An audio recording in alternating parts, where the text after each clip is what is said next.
টাঙ্গাইলে আওয়ামী লীগের নেতা ও সাবেক সংসদ সদস্য জোয়াহেরুল ইসলামের বাড়িতে থাকা মানসিক ভারসাম্যহীনদের ঠিকানা হলো সরকারি আশ্রমে।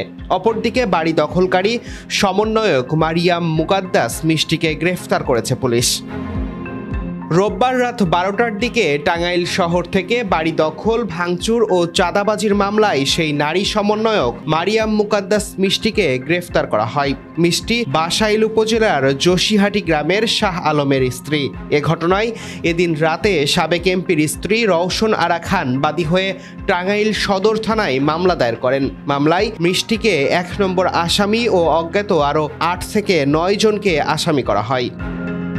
এর আগে শনিবার সকালে সাবেক এই এমপির বাসার তালা ভেঙে 17 জন মানসিক ভারসাম্যহীন ব্যক্তিকে নিয়ে ভেতরে প্রবেশ করেন সমন্বয়ক মারিয়াম মুকাদ্দাস মিষ্টি।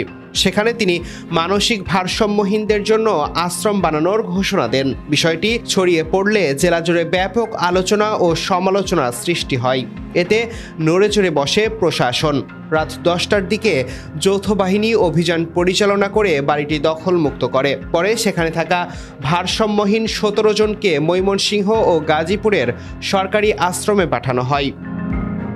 এদিকে আওয়ামী লীগের সাধারণ সম্পাদক জোয়াহেরুল ইসলাম 2018 সালে টাঙ্গাইল 8 আসন থেকে এমপি নির্বাচিত হয়েছিলেন। 5 আগস্টের পর থেকে তিনি পলাতক। গত 6 ফেব্রুয়ারি বাড়িটিতে হামলা, ভাঙচুর ও লুটপাটের ঘটনা ঘটে। তারপর থেকে বাড়িতে আর কোনো লোক দেখা যায়নি।